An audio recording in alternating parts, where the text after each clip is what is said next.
Greetings, greetings, greetings. Hi, everybody. Martha Creek here, marthacreek.com to contact me.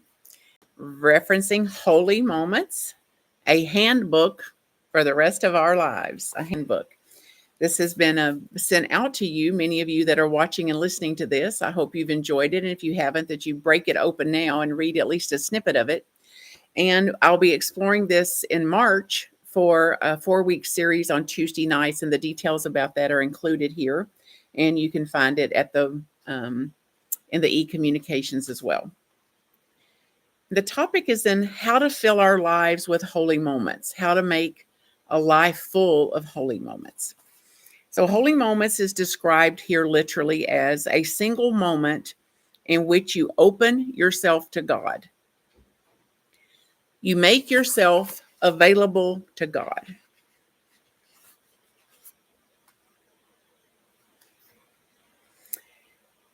You set aside personal preference and self-interest, and for one moment, one holy moment, you do what you prayerfully believe God is calling you to do. You've had these moments. You, dare I say, have caused these moments, created them, maybe is a better way to put it, by presencing yourself. And I have done it by presencing myself. And the moment where you feel like whatever I just did right there, or whatever just happened in that moment was just right. There's a feeling, So let's break it down a little bit. A holy moment is a single moment. The beauty of a single moment is that it's not overwhelming. It's not a full day. It's not a week. It's not a month. It's not a year. It's not even a whole hour.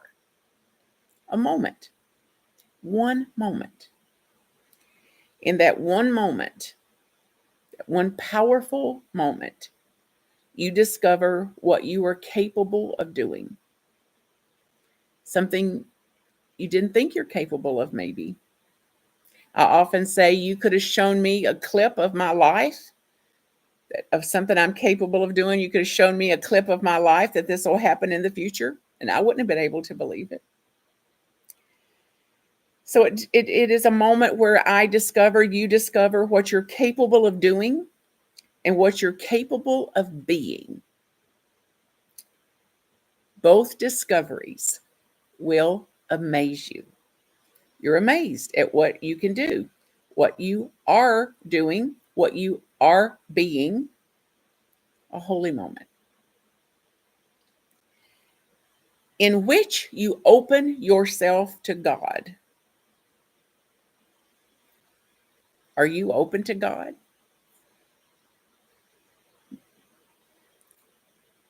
Are you willing to be open to God? The God of your understanding. The truth is, sometimes we are and sometimes we are not. We can be open to God in some areas of our life and close to God in other areas. People pray like or put forward like it's a little joke or something like, I've let God handle all my life except my health, and I'm going to handle that myself. Or I've let God handle everything there is, planets spinning in orbit, twisting in rotation, but God cannot possibly deal with my relationship. It's far too big for God, or far too dramatic, or far too complex. So what areas of your life and being, emotional life, psychological life, spiritual life, physical life, financial life, mental life, are you open to God's presence? And what areas are you closed to still, at least at times? And what are the consequences of this? So holy moments and determining and intentionally claiming that I'm going to live more fully in holy moments Give us the chance to experience what it's like to be more and more open to God, moving toward 100% open to God. Because no matter who we are, or what we've done in the past, or what we haven't done in the past, regardless of our past, we're capable of opening ourselves more and more to the power, presence of God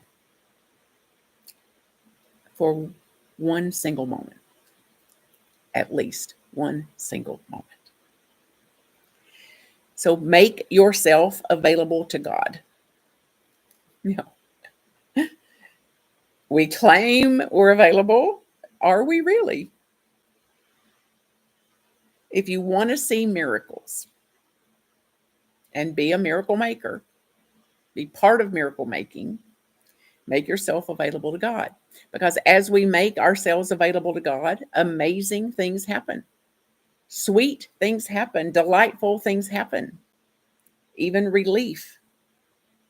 Just some relief may come. Throughout history, God has collaborated with some very unlikely people, unpredictable people, to make amazing things happen. So, God has collaborated with me, an unlikely person, unchurched growing up, and called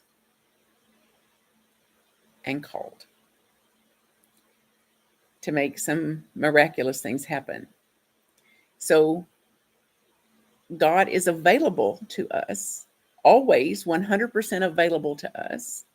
And am I available to God, for God? And I've said so many times over the years, spiritual people and circles and leaders and ministers would say, I'm not qualified. I'm not qualified. I'm not qualified. And how many times I have felt and said, God doesn't call the qualified. God qualifies the called. So we're called into this, and we have a qualification that sometimes we're not even aware of. But it's God's business to qualify us. God's calling for us, and God's qualifying us to fulfill the calling. It looks like God sometimes, rarely, chooses the most qualified person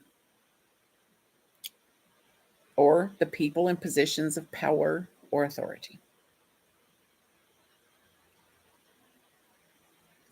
God chooses and has chosen people nobody would expect.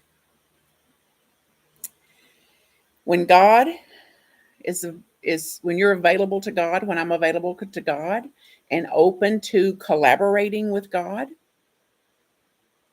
then I've done all I can. As I choose to be available and I take action to be available for this collaboration, this co-creation, as Unity calls it. God sees no impediment in us, nothing from our past. And the rest of our life begins now, right here and now, again, a born-again experience, the moment, the holy moment that we make ourselves actually available to God. Next, we set aside our personal preferences. Really?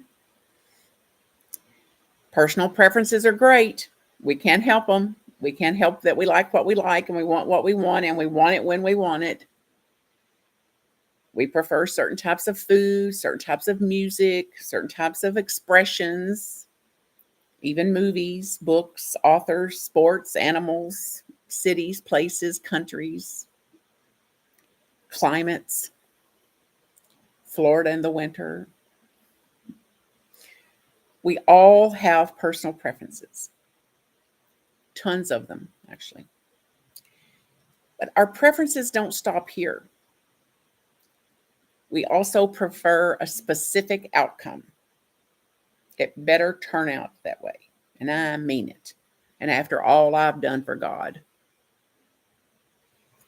We have preferences about what people say and what they do, their attitudes. And all these preferences can become very self-serving. And it can absolutely blind me and blind you to what is actually best.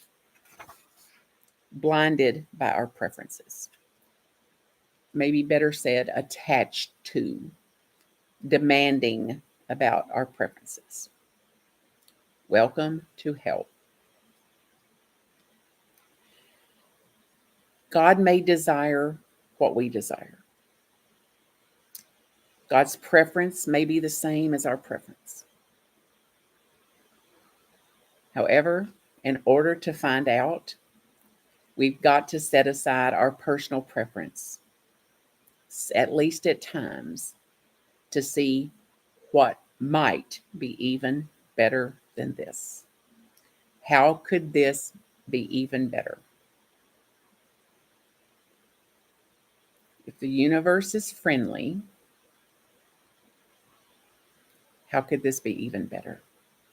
One of my teachers says it as, it didn't turn out like I thought. It was perfect instead. It didn't turn out like I intended it to. It was perfect instead. It didn't turn out like the way I prayed for. It was perfect instead. So liberation, real freedom in surrendering to the will and the way of it. Loosening and loosening and loosening our personal preference. Next part is to set aside self-interest. What causes us to cling to self-interest?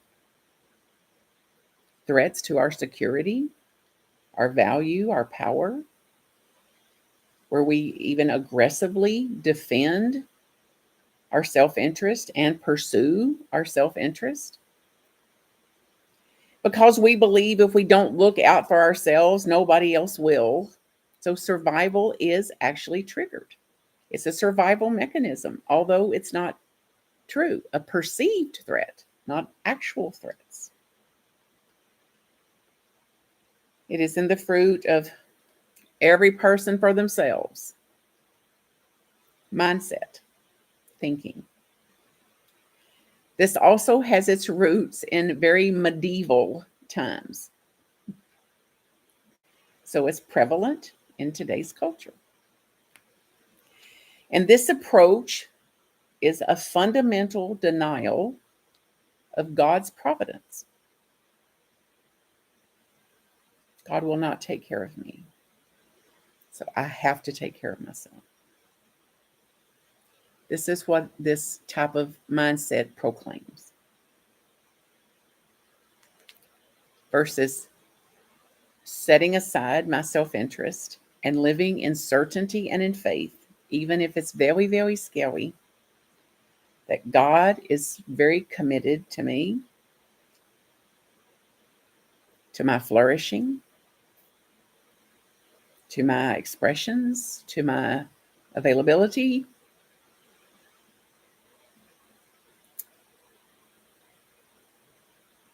More than anybody is able to care for me.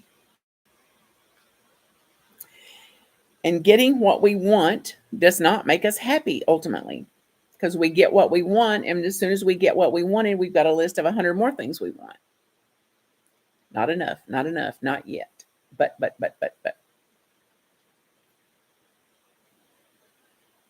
What is good for you will be what you get. Maybe not what you had in mind. Better yet. The more we evolve spiritually, the more we want what we have. And if you can't say, well, I did not want this, at least I don't have to go to war with it. I may never get what I want, but I don't have to go to war with what I got, which is what a recipe for hell is based in. I don't have to love what is. I don't have to love what I got. I don't have to want what I got. It's just harder to be at war with it. So learning to desire what is what I need, not what I thought I needed, but actually what I needed. Because how do I know I needed it? I just got it. How do I know I needed that to happen? It just happened. Then this is an example of surrendering to the will and the way of it, to set aside my demands, my self-interest, my preferences, at least dialing them down with some conscious neutrality. And it is essential to bring about an alignment in my relationship with God, atonement. And every holy moment you create with God, every holy moment strengthens this atonement, strengthens this alignment. And don't believe me. Test this for yourself.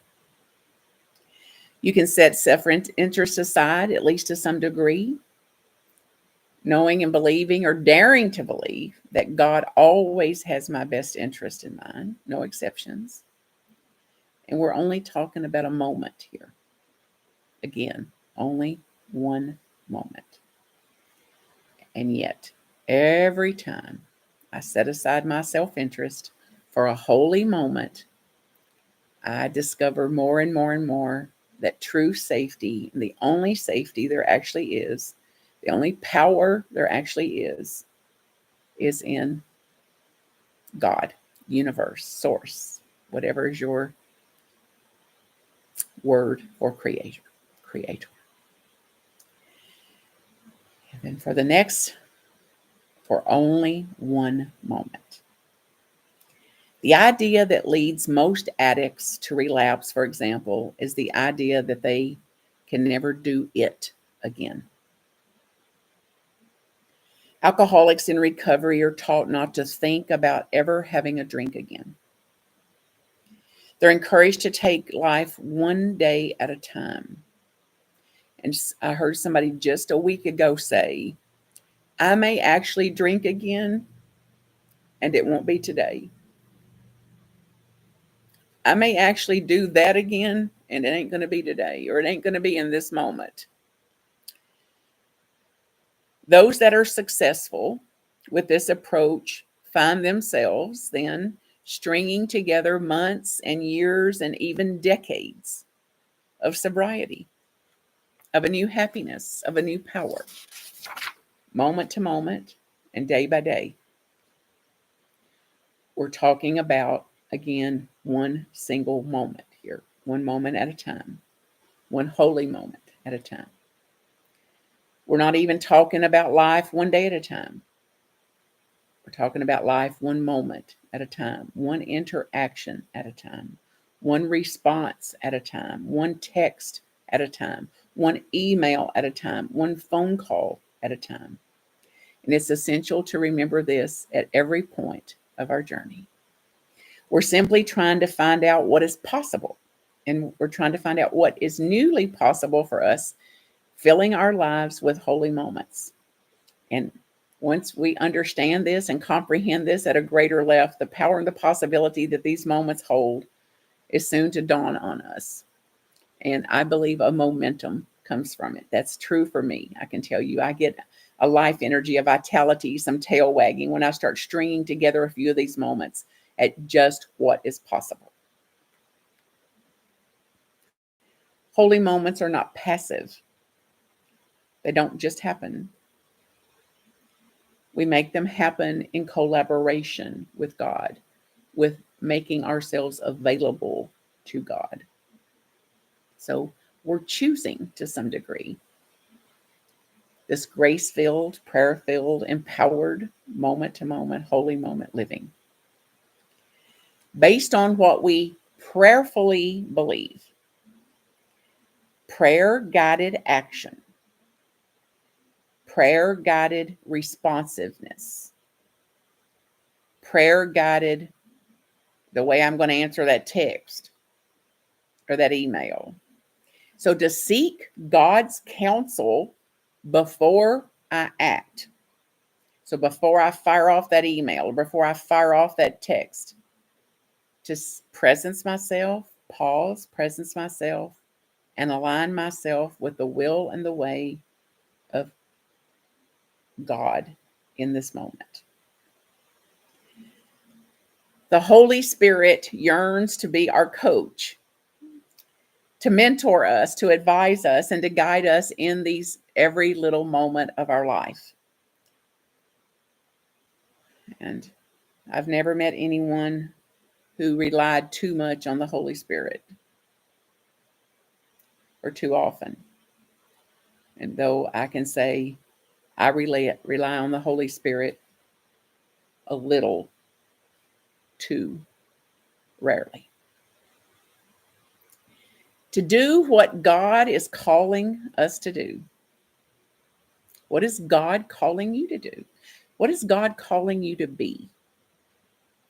God is calling you every day to new adventures, new opportunities, a new way of being.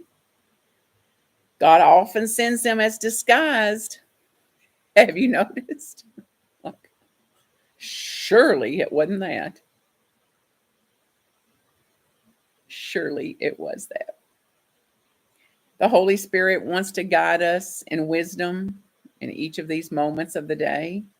And when we listen to the voice of God, the presence of God, and do what God is actually calling us to do, we know it. We feel it. It's clear. It's like living from solid ground, 1 foot in solid ground.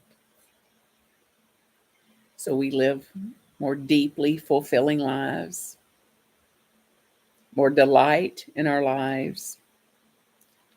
And as our souls evolve, as our lives enhance and express and expand, we know, and the people around us know, that we're not just talking the talk, that we're walking our talk and talking our walk. So be it. God bless you in every way, your holy moments.